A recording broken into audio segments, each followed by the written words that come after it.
Alright, how's it going, everybody? Been a while.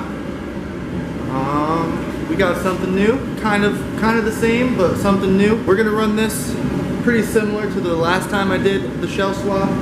This time, we're doing a two-door.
Okay, so I guess from right here, I decided to go all pictures. So basically, obviously, you see the plates that I then welded to the strut towers. I had some bars actually from a roll cage that I'd cut out, again, just in years past from, I think it was out of some sort of Honda, I think an Integra or something like that. So I had a few bars with some bends in it. Those fit perfectly on the strut tower. So I mocked it up, made another little plate for the flat portion of the frame rail, welded all that in, and then gave up from there.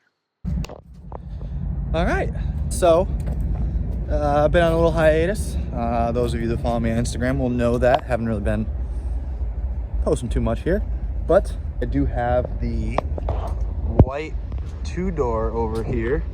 I've had that for a long time now. I think I got that like last year. So haven't really done anything with it. I've had that over a year now and haven't touched it, which is bad. But the time has finally come. I have everything I need to get that car together. When I got that, that was like a complete roller. Like there was like half of interior, basically no interior. It was as it is right now. Let's go take a look.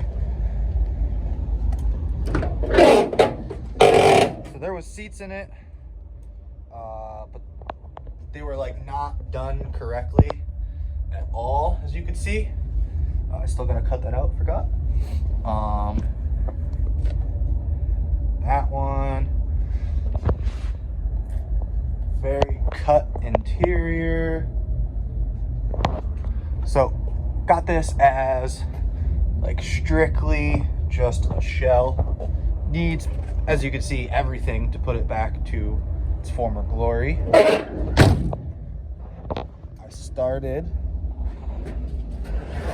under the engine bay, getting it ready, but kind of gave up at where you're looking at it. But now we have a donor. So keeping it short and sweet, time to tear this nightmare apart and finish up my nightmare. Time to dive into the interior. I need just about everything this thing's got in it that I could use. Lego. All right, moving right along now.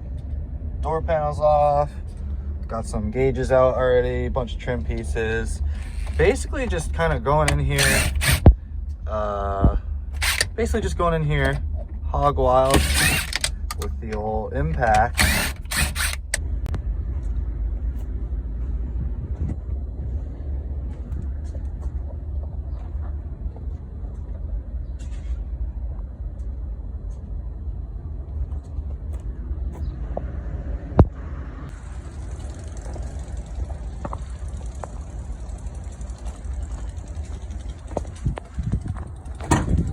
Step into my office.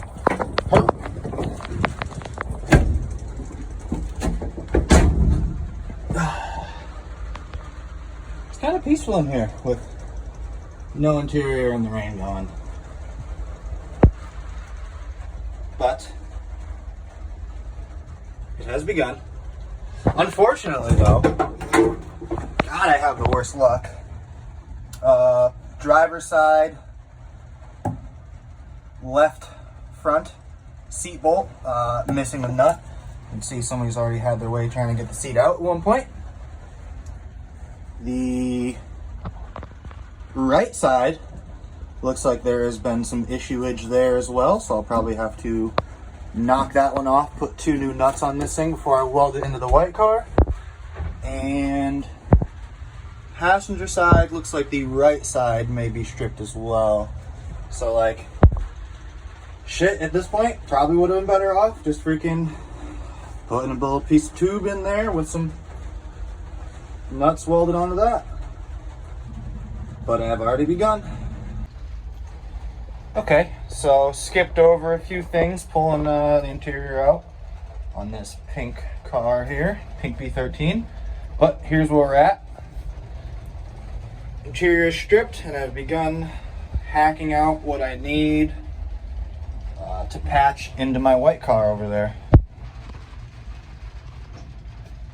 So, yeah, I have some spot weld drill bits.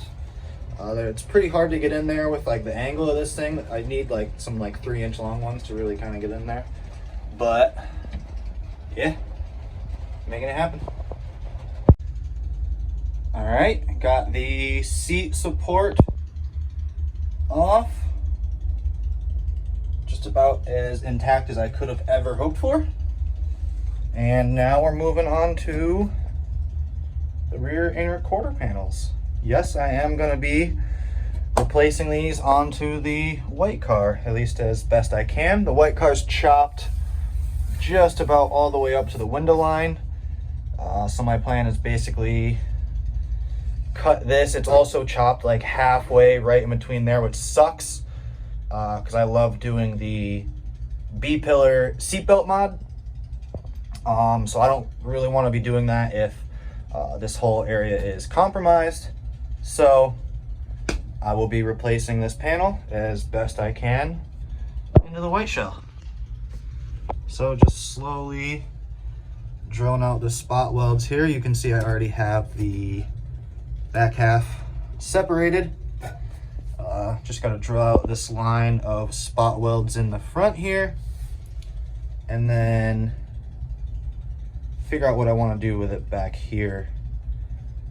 I may just like cut this down here, overlap that with what's on there, and just zip it together, because it doesn't got to be perfect.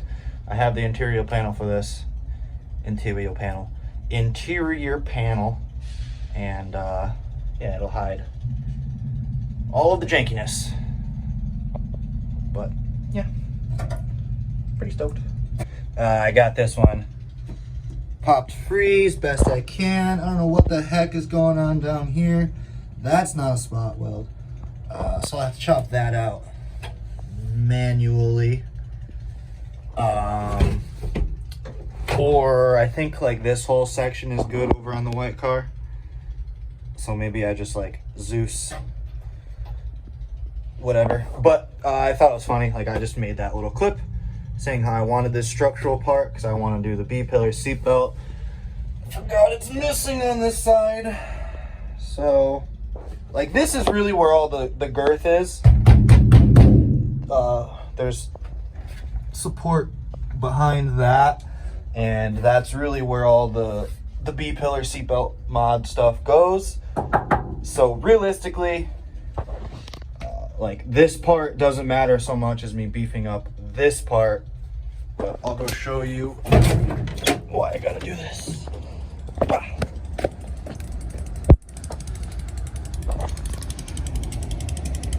So the white car, you can still see, like I gotta put some up there because with how it's at now, there's nothing to attach the interior panel to, and it's just like real haggard. But this side, yeah, so you can see the front half is like mostly there. I'll Zeus that back together, a little weld action, but I gotta get like all of that upper panel, fix this, and re-weld that to the structuralness so I can do the seat belt. And then also I have to fix that, but not worried about that little guy. Making more progress. So I'm hoping the plan is, I don't know what the plan is for the passenger side of the car, as discussed, because that one's already chopped. But for the driver's side, aha! Look at that! Look at that!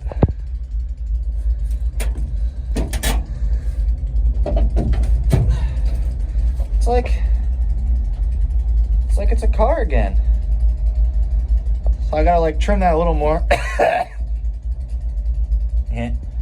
But yeah, trim it, zap it, Zeus it, and move on to the next step.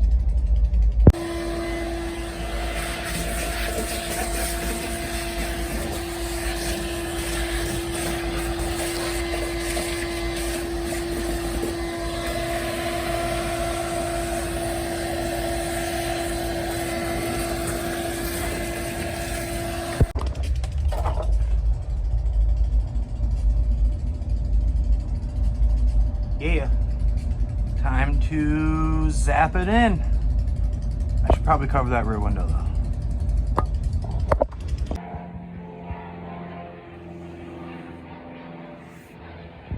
It's like a barn find, kinda.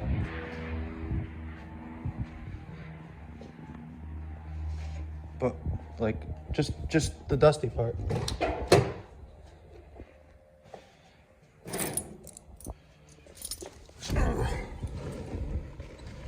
Okay, baby. Do the thing with the thing.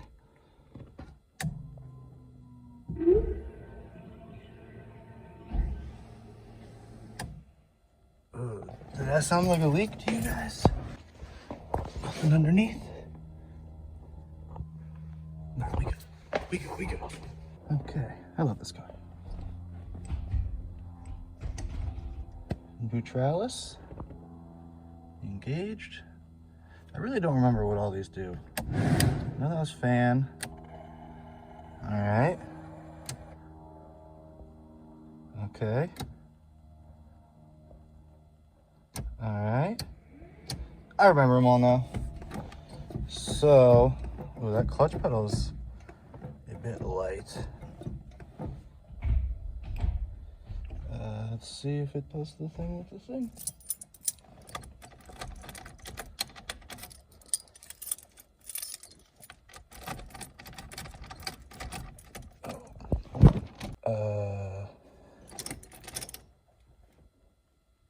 I didn't plug something in.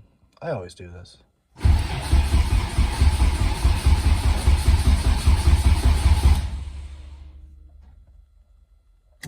Maybe I did plug it all in? Hell yeah, we did.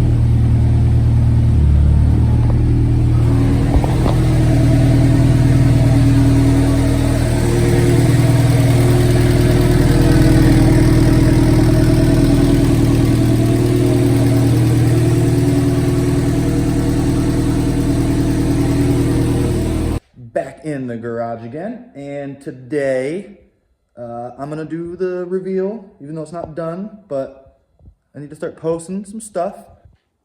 This thing. I've been holding on to this car for a while now, like 2 years, I think, just about.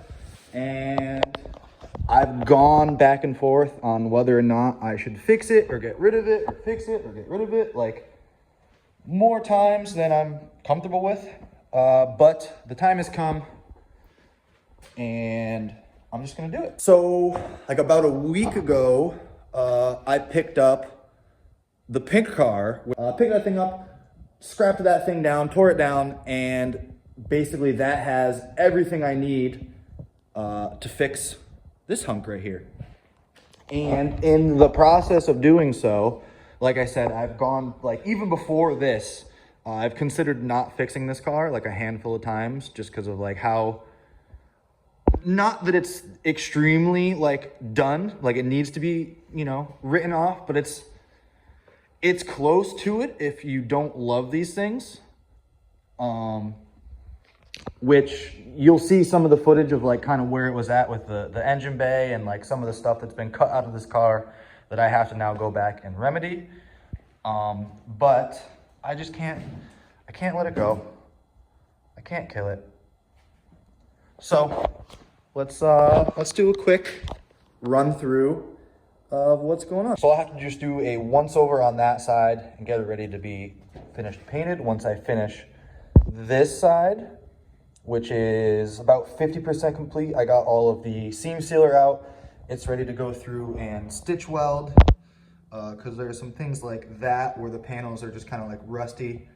So I want to make it as sturdy as possible, and I'm going to go ahead and throw in the like strut tower / frame rail support bars. I do that because in my thinking, it just is going to stiffen up these frame rails, because obviously like all of the engine hangs off the front of those frame rails and the cross member obviously, but my thinking is just doing that ties everything together, and it's just gonna stiffen up and make the front end just a lot sturdier. And it may also have sort of like a strut bar effect, where it's just gonna stiffen the strut towers up so there's as little flex and movement as possible when I'm like launching it and that sort of thing. But so you can see this is completely stripped down. There's nothing in here. The only thing I left was the throttle cable. Boosters out, everything. So have to finish off painting this side, but you'll see the work that has already gone into it.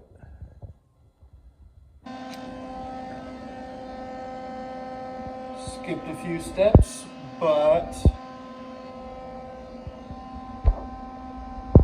basically all look like that. I don't know if I have clips of it or not, but originally when I got this car, it had two like aftermarket bucket seats, like racing style seats in it, but they were mounted less than ideally.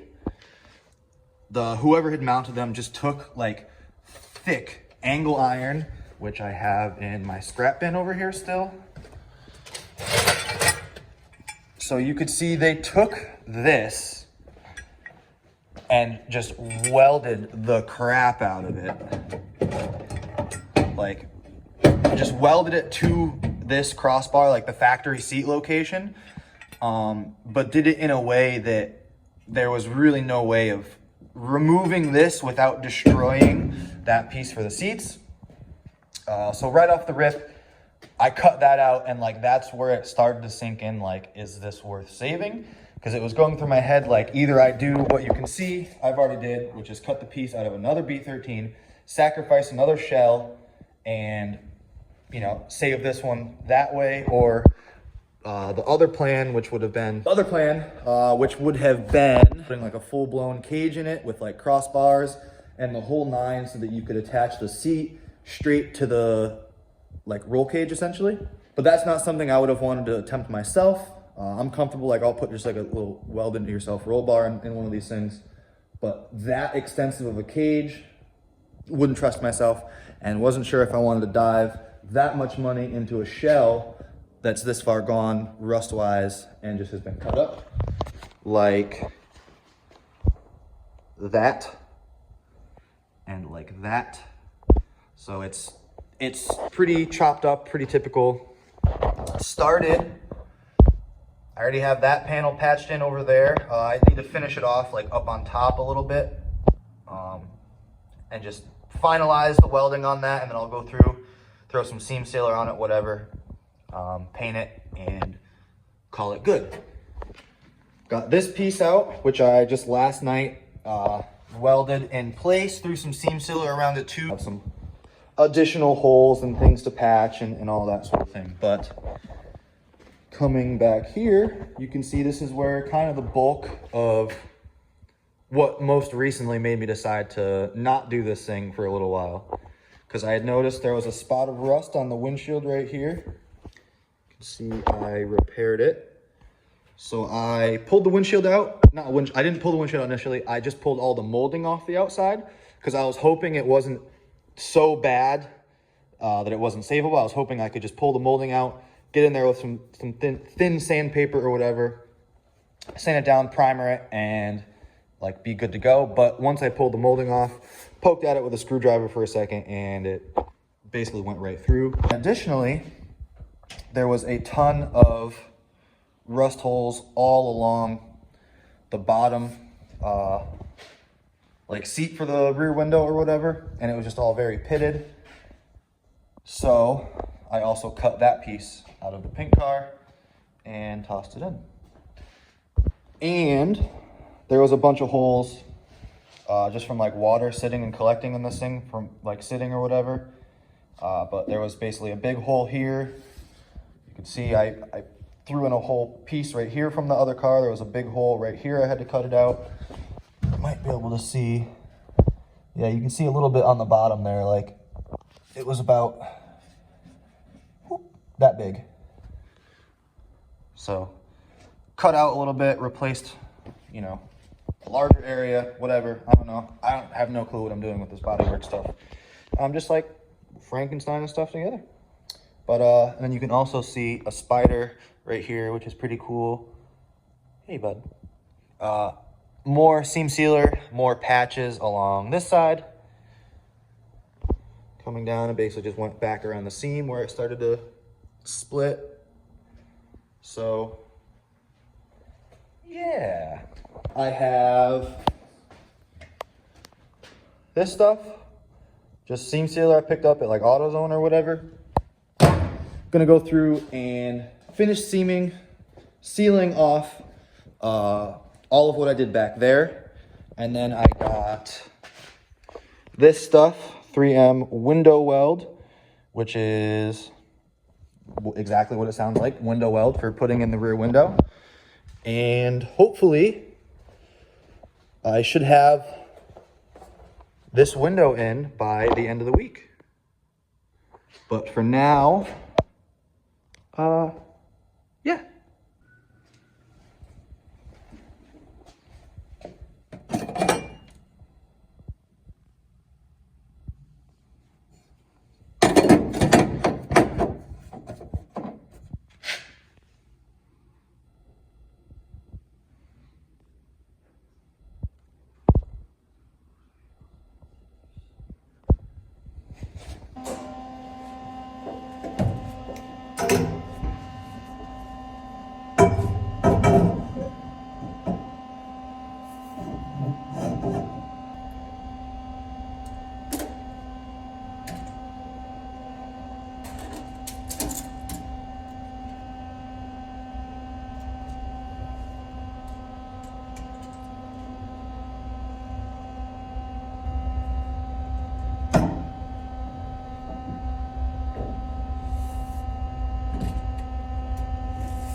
Okay, so we're back to a bunch of pictures here.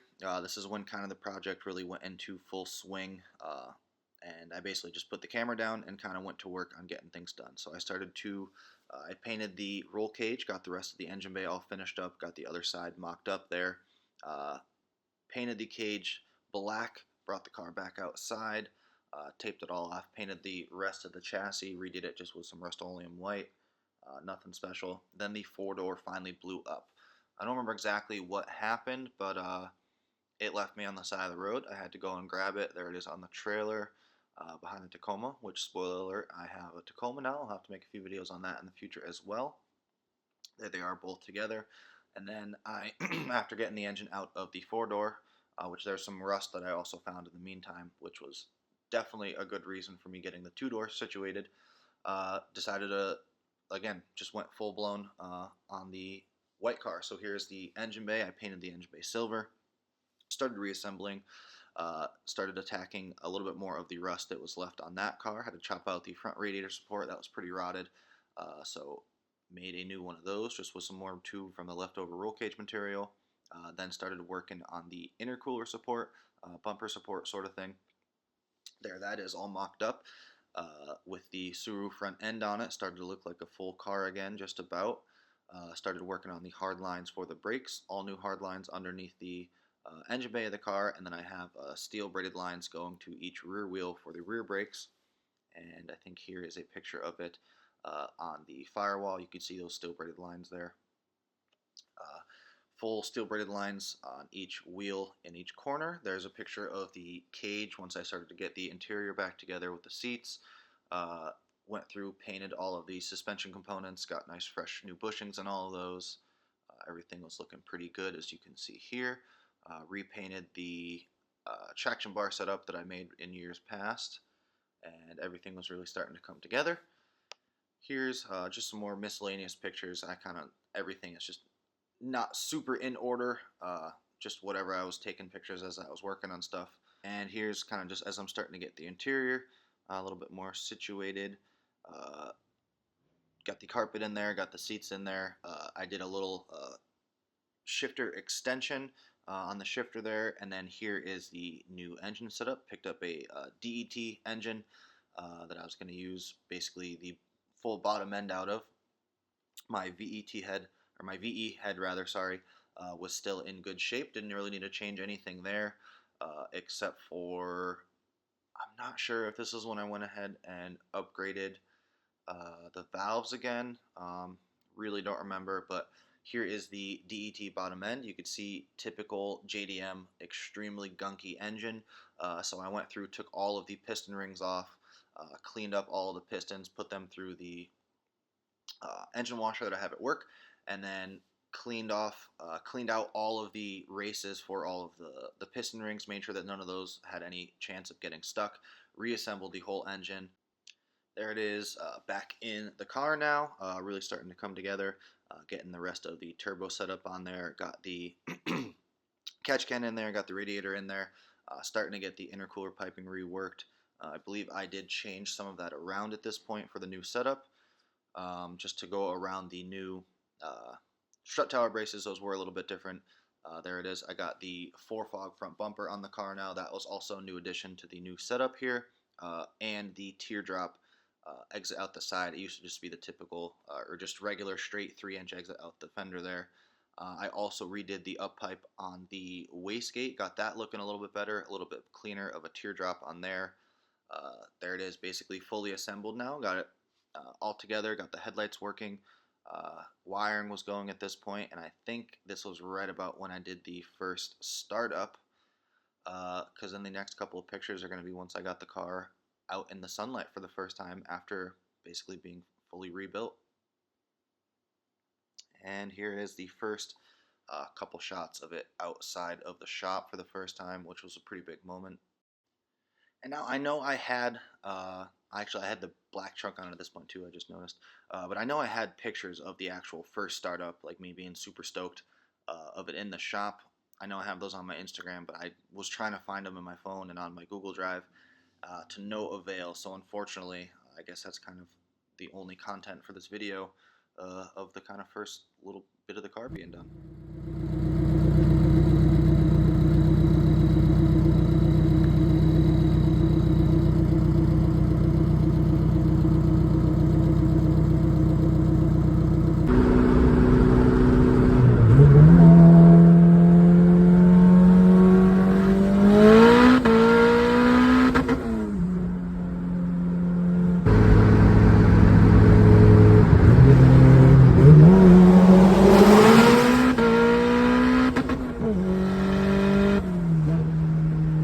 Okay,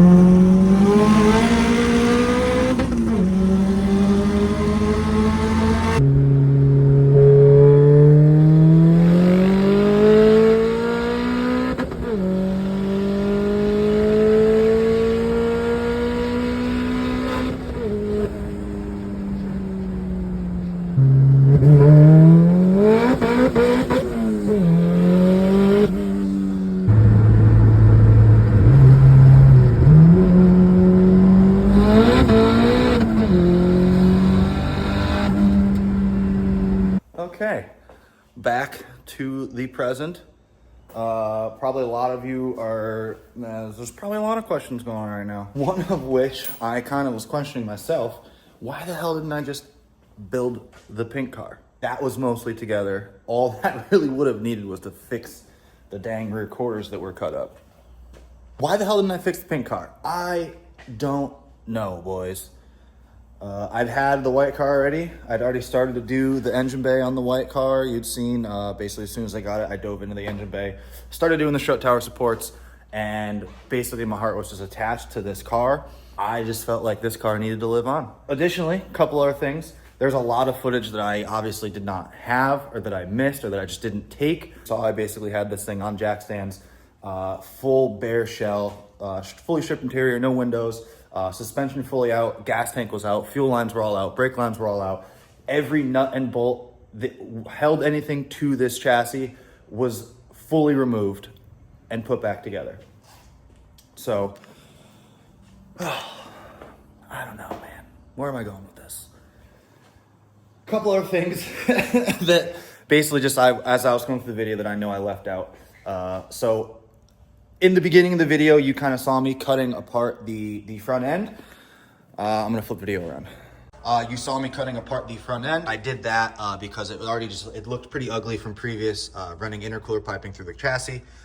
So I just cleaned that up, and I knew the way that I was gonna be running my setup, I need to have those openings there. You can see I have the math and the air filter down in the fender well there. Fuse box I relocate right there. And I have the battery in the fender on this car. I had it in the trunk on the 4-door. So that's why I did that. And the headlights, it's kind of like a floating setup with that, with the no center radiator support. They are welded down at the bottom. I made some brackets to attach those to the frame rails. So it is nice and sturdy. It doesn't flop around. Additionally, we'll pop you up on the little tripod here, and we'll show you I have a quick release on the front bumper.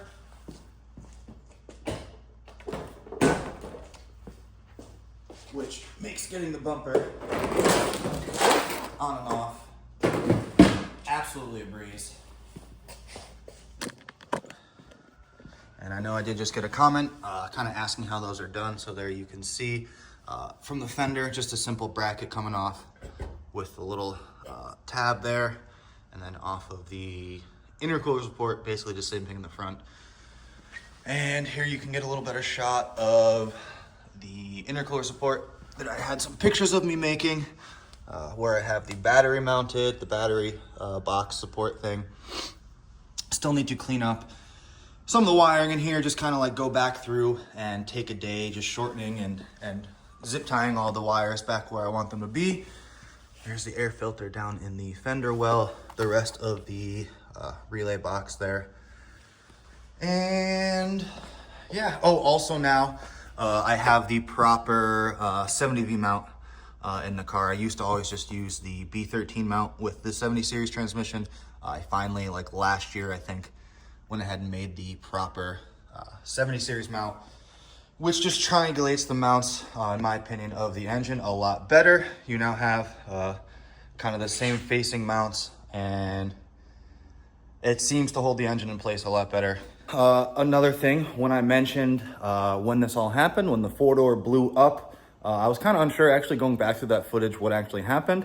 I've rebuilt the engine twice since I've done this setup now already in the past 2 years, so it was all kind of blurring together. But now that I went through all the footage, I am remembering. So what happened to the 4-door was Basically the same thing that kept happening to me on the B15 here. I broke a ringland while just doing a little bit of pull on the highway, which then the ringland piece broke around. Luckily, I immediately shut down the engine, so it did not damage the head too much. That was the roller rocker bottom end that I'd been using since I built the VE. It was not a very strong bottom end. Those are like the weakest of all the SR pistons.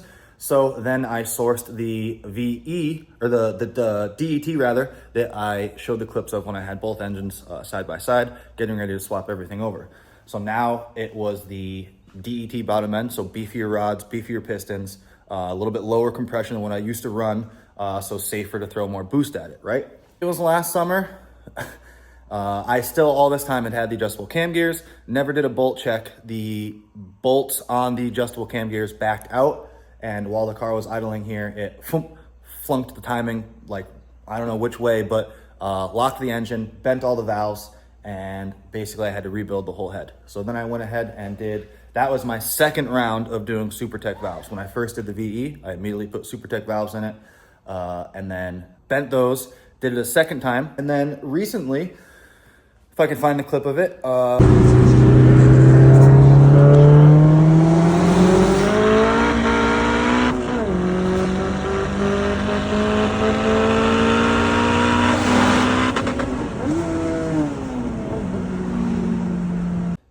revved the engine to about 9,500 RPMs, bent all of the valves again. This time, like, catastrophically bent the valves. I'm talking, had to do full rebuild of the entire cylinder head, destroyed all of the valve guides.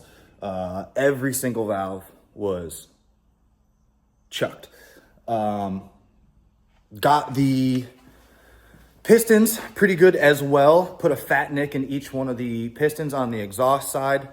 So then went through the cylinder head again, did all of the valve guides, did all of the valves again, exhaust valves. I had 2 good intake valves from the last time it happened, so I was able to cheap out there. Cheaped out, did not touch the bottom end at all whatsoever. It's good, it's fine. No flat spots in any of the bearings. Put about 500 miles on the engine now, did a number of full throttle pulls. Everything is good. So that's where I think in the previous video I mentioned now it has the BC / SuperTech valve train, just stock cams. And yeah, that is the full story on the 2-door. So anybody that is still stuck around till the end of the video, if you're not already a subscriber, definitely please go ahead and subscribe. I'm gonna be making some videos on the Taco. That is now my daily 2017 Tacoma. You can see I got the roof tent on there. Definitely have done my fair share of mods on that thing since I've got it. Had that about 2 years now. And you'll definitely see some content on that. Do a lot of camping trips, actually going out later tonight. Man, thanks for everybody who has stuck around this long through the hiatus, through all of the years of no posting, all the OGs. I love all you guys and I appreciate all the comments and everybody over my Instagram that was picking and pushing, telling me to make a video again. Here we are. So thanks, subscribe, and I'll see you guys later.